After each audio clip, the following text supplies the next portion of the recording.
Qué bueno poder estar en un video más con ustedes, amados hermanos, amigos que se acercan a este canal, humilde canal, para buscar invertir tiempo en conocer aspectos de la palabra del Señor.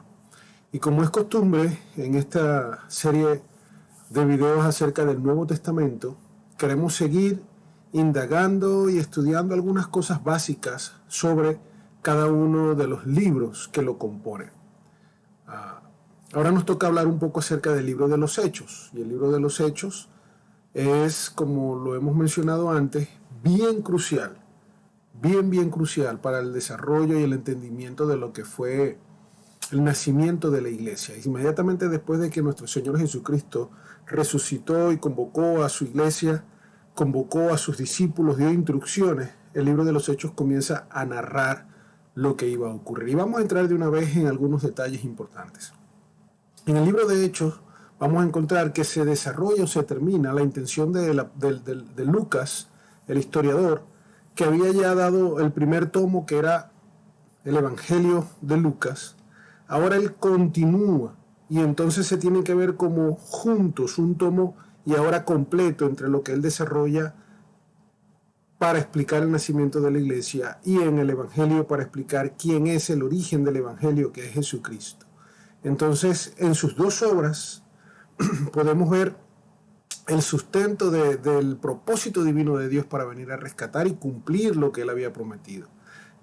Gracias a que tempranamente la iglesia primitiva comenzó a tener que lidiar con herejías que se habían levantado alrededor de la figura de nuestro Señor Jesús, sobre todo los gnósticos, quienes querían rechazar la idea de que Jesús realmente hubiera sido humano, por su idea de no poder aceptar que la carne, que es mala, pudiera haber albergado o aceptado la encarnación de Dios.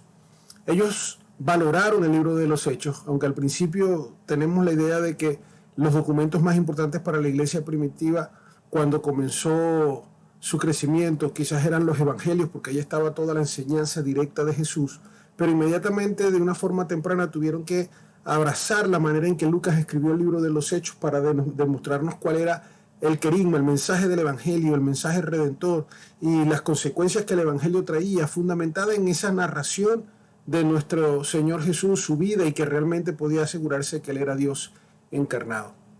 Algo curioso que es válido y necesario tomar en cuenta es que la exactitud histórica de hechos se ha acentuado y se ha confirmado con hallazgos arqueológicos. La arqueología y las ciencias alrededor de la investigación histórica han podido clarificar y darnos ahora el testimonio de que Lucas en su narración era bastante cercano. A veces ha habido algunas discusiones. Los términos que Lucas utiliza se han argumentado que en ocasiones, quizás como en Éfeso, no son exactos, porque el término griego que él utiliza no es el que necesariamente era el nombre del encargado, porque era la persona que estaba puesta allí por Roma para poder dirigir la zona. Lucas utiliza un término que no es el oficial, pero los descubrimientos arqueológicos dieron luz en cuanto a ese tema, por ejemplo, dejándonos ver que el término que Lucas utiliza era un término que se conseguía muy a menudo en muchas de las referencias dentro de la misma ciudad. Es decir, que parecía ser que había un título oficial, pero también había un uso común. Y Lucas, al escribir, usa el título común en lo que era el léxico popular de la ciudad. Entonces, de pasar de creer de que era un totalmente error, que podía comprobar que Lucas ni siquiera era un buen historiador y que no narraba la verdad, ahora más bien se puede comprobar que Lucas conocía tan bien los términos y la ciudad que podía estar dentro del léxico popular y utilizar referencias que oficialmente quizás era imposible poderlas acceder a ellas. Lucas nos hace una narración tan adecuada que hasta no escatima tiempo para poder hablarnos de asuntos vergonzosos como la pelea entre Pedro y Bernabé y cosas que nos ayudan a entender que él no solo tiene un propósito histórico, sino que también tiene un propósito de ser veraz a los hechos ocurridos. A los hechos ocurridos. Y por cierto, cuando hablamos de qué nombre le pondremos al libro, porque Lucas no le puso nombre, hay algunos manuscritos antiguos que solo dicen Hechos, que son el nombre que algunos de los escribas le han puesto, de los copistas, otros dicen Hechos de los Apóstoles, pero El nombre de los hechos de los apóstoles no es tan certero, ya que en toda la historia que Lucas nos narra, se hace un énfasis, si nos enfocamos en los apóstoles, se habla en la primera parte de Pedro y después de Pablo, pero no tenemos un avance de todo lo que los demás apóstoles hicieron. Así que nos vende una idea que no es correcta. Yo particularmente prefiero hablar de los hechos del Espíritu Santo, porque todo lo que ocurre a través del crecimiento y el desarrollo de la iglesia es la obra del Espíritu Santo. Hay algunos que no les gusta ese nombre, porque dicen que el Espíritu Santo no es nombrado durante todo el Nuevo Testamento, durante toda la obra del libro de los Hechos. Entonces, ¿cómo vamos a darle el protagonismo?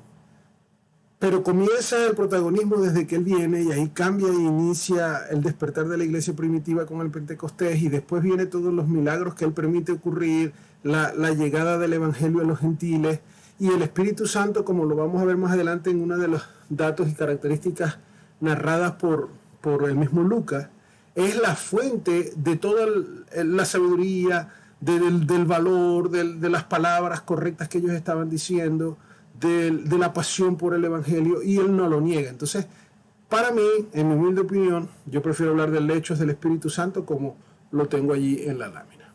¿Qué nos dice la historia o la misma palabra acerca del autor del hecho? Sabemos que es un libro anónimo, porque Lucas no se presenta y dice yo, Lucas, pero entendemos principalmente que su autor es Lucas.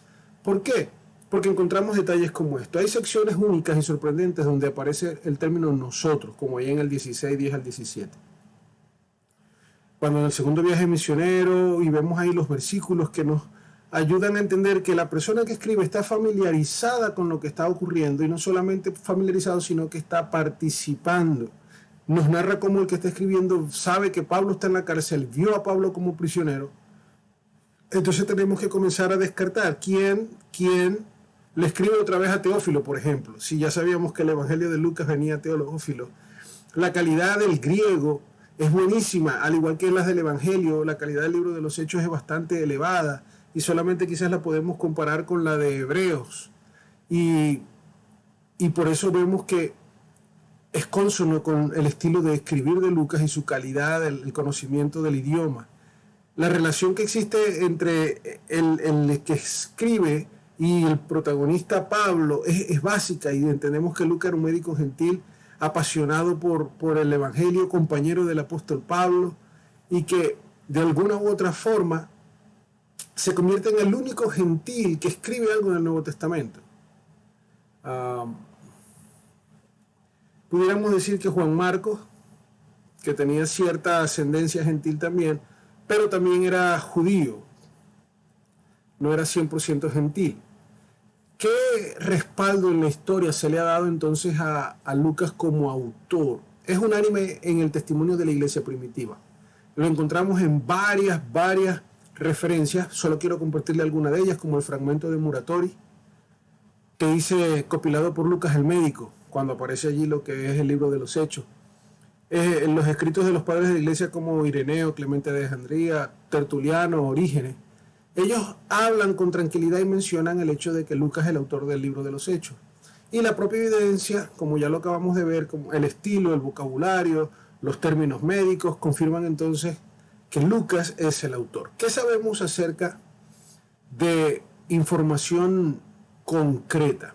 Por ejemplo, esos pasajes que les mencioné anteriormente del Nuevo Testamento, donde está Colosenses, Filemón, y los datos internos nos ayudan a poder tener la confianza de escoger a Lucas.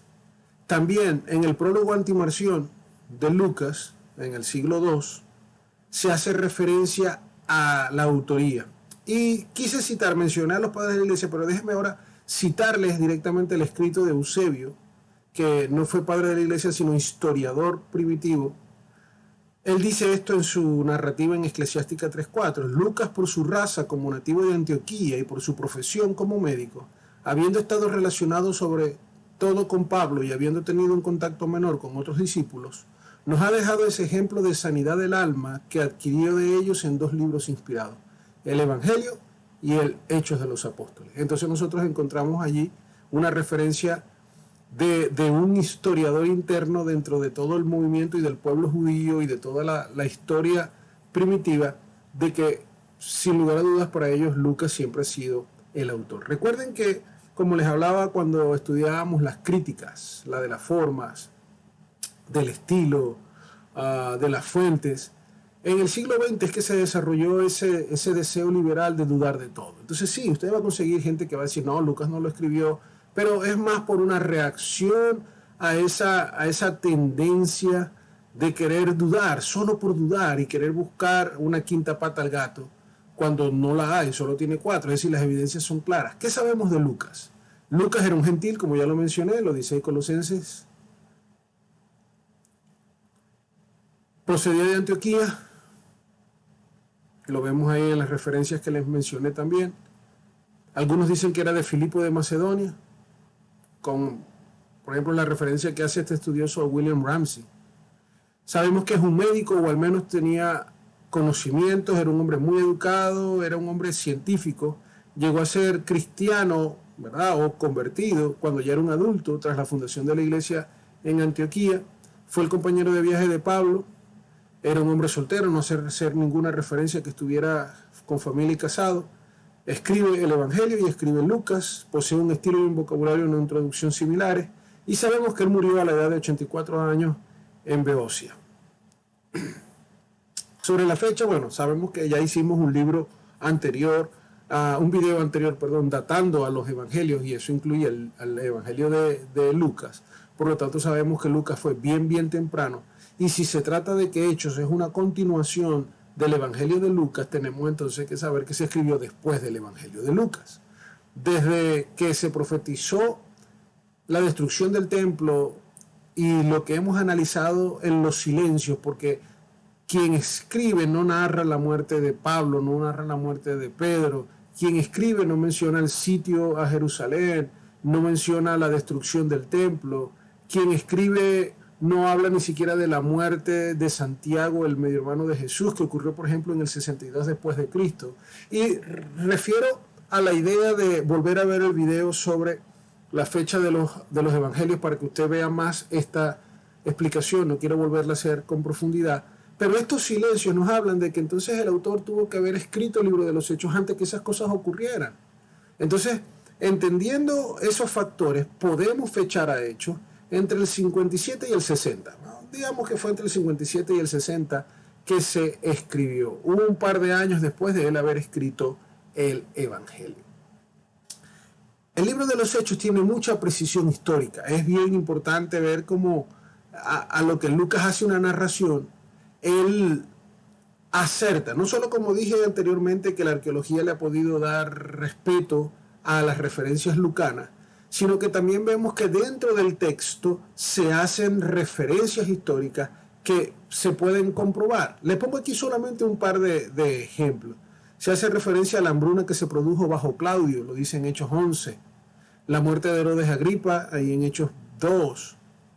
El proconsulado de Sergio Paulo, en Hechos 13. La expulsión de los judíos de Roma por Claudio, en el Hechos 18. El proconsulado de Galio, el proconsulado de Félix, la situación de Félix por Festo, etc. Es decir, era alguien de la época que podía hacer referencia a eventos que realmente ocurrieron. También es preciso en cuanto al nombramiento de posiciones oficiales dentro de Roma. Le hacía la referencia a la discusión que si en Éfeso no se equivocó, pero miren, él habla de Pilato, de Marcelo, de Maurilio. Él habla de los emperadores como Claudio, Herodes Agripa, Antonio Félix, Porcino Festus, y se puede ver que realmente no es solo como algunos piensan, una historia pero con malinterpretada o llenada de una intención teológica que carece de veracidad o de exactitud, solo con el propósito de promocionar la iglesia primitiva. No, es un libro histórico. Es un libro histórico. Y aunque las biografías, es decir, los 4 evangelios son históricos, este tiene una característica más profunda en el seguimiento que hace sistemático y ordenado, aunque no total. Ahora, ¿qué propósitos tiene Lucas cuando decide escribir el libro de los Hechos? Obviamente uno de ellos es hablar acerca de cómo se puede generar el movimiento cristiano, cómo se inicia la iglesia primitiva. Él quiere ayudarnos a ver cómo se cumplió la misión que Jesús le delegó a los apóstoles y a todos sus discípulos, y que dirigidos por el Espíritu Santo se comenzó ese proceso de cambiar, como le dicen aquellos que trastornaron el mundo, el trastornar el mundo con la palabra, con el camino, que es como el mismo Lucas hace referencia que le conocían a los que seguían el camino, es decir, a los cristianos. Hay un propósito adicional de carácter apologético ante la oposición judía del Evangelio. Lucas también quiere argumentarle y enseñarle a todo el pueblo judío hechos históricos que comprueban que Jesús era el Mesías y que Jesús tenía un propósito de salvar también a los gentiles y de poder bendecir a otros. Lucas documenta el rápido crecimiento de los seguidores de Jesús, desde sus raíces judías hasta su expansión por el mundo conocido, desde una habitación cerrada en el aposento alto hasta el palacio del César. Este método de narración geográfica sigue lo que pasó y él escribió en Hechos 1.8, que es la Gran Comisión, ¿verdad? Él ahí hace una sección y ya lo vamos a ver como una característica peculiar. La expansión geográfica se expresa en distintas maneras, identificando grandes ciudades y fronteras nacionales. En Hechos aparecen mencionados 32 países, 54 ciudades y 9 islas del Mediterráneo. Las tres principales ciudades que él menciona siempre están alrededor de lo que es Jerusalén, Antioquía y Roma. Características. Permítanme ir terminando este video hablando de características básicas. Algunas voy a repetir hechos concretos, pero eso siempre será una manera de duplicar su atención sobre aspectos importantes. Hechos definitivamente es un documento misionero con la Gran Comisión que acabamos de mencionar en Hechos 1.8 como la clave para su estructura. Es decir, el Evangelio es predicado y la iglesia se establece primero en Jerusalén, luego en Judea y después en Samaria y hasta los gentiles, lo último de la tierra. La narración de Lucas, aunque es muy buena y es exhaustiva, no necesariamente es completa. Es decir, él no podía incluir todo lo que ocurrió en la historia. Ningún documento puede aguantar tanto detalle. Tal hazaña sería única. Por ejemplo, no nos dice nada de cómo llegó el Evangelio a Egipto y sabemos que en la historia toda esa región de Egipto fue impactada grandemente por el Evangelio. Lucas menciona las iglesias de Galilea, pero no nos dice cómo llegaron a estar. Son ejemplos de que él no pudo atestiguar cada detalle de lo ocurrido porque era imposible. Él siempre estuvo centrado en seguir una estructura que le llevara en una dirección correcta. Lucas desarrolla su narración de la historia utilizando dos capitales básicas, que es Jerusalén y Antioquía, pero también menciona a Roma cuando es necesario. Tiene dos protagonistas a lo largo del libro. Otra vez, yo digo, oficialmente habla la primera parte de Pedro y su función en el establecimiento de la iglesia primitiva y después Pablo en su desarrollo del mensaje a los gentiles, pero es el Espíritu Santo quien está detrás de ellos dos, así que sería el Espíritu Santo el tercer protagonista. El libro de los Hechos contiene muchos discursos, está lleno de algunos que pueden ser considerados sermones y el autor y estudioso F.F. Bruce divide estos discursos en 4 categorías. Él dice que son evangelísticos, deliberativos, apologéticos y exhortatorios. Lucas utiliza muchos términos curiosos, no porque son únicos, pero sí porque hablan de su propósito al desarrollar y expresar su narración. Él utiliza términos como hablar, predicar, dar testimonio, hace referencia a la palabra del Señor, hace referencia a la iglesia, el término apóstol, creer, bautizar, y con ellos prepara una descripción bien auditiva, pero al mismo tiempo la hace visual de lo que es la atmósfera del libro. Lucas enfatiza en su narración que es el Espíritu Santo la clave para el éxito de la misión cristiana. Él es la fuente para hablar correctamente, Él es quien causa los milagros, Él es quien da sabiduría, Él es quien da autoridad administrativa, Él es quien provee dirección. El Espíritu Santo es quien es la evidencia de la llegada del Evangelio y de la salvación al pueblo gentil. El Espíritu Santo es el protagonista principal de la narración de Lucas. Como estoy tratando de hacer es una introducción, es difícil aguantar la tentación de caer en temas teológicos, porque se puede estudiar después hechos desde una perspectiva teológica, entendiendo la enseñanza y sus consecuencias al poder estudiarla. Pero permítanme dejar este video hasta aquí. Permítanme solo hacerle una introducción general de lo que es el propósito, de lo que son las características del libro de los Hechos, e invitarle a que, por supuesto, lo lea. Si usted como cristiano profundiza y estudia el libro de los Hechos, usted va a entender verdades rotundas. Usted va a darse cuenta de doctrinas que están allí respaldadas por la vida, por la evidencia de la convivencia real, de lo que el Espíritu Santo permitió en el nacimiento de la iglesia primitiva, en la interacción de los apóstoles, en la adición del apóstol Pablo.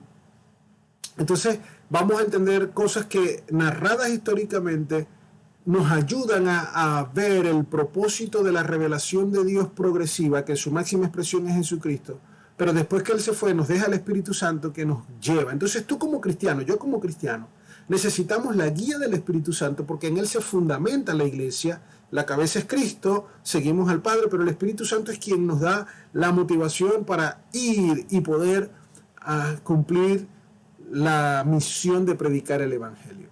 Nosotros seguimos escribiendo la historia cristiana, no porque tiene que ser agregada al libro de los Hechos, pero sí porque es el reflejo básico de nuestro amor y nuestra obediencia al Señor. Entonces, espero que este video pueda ser de provecho para ustedes.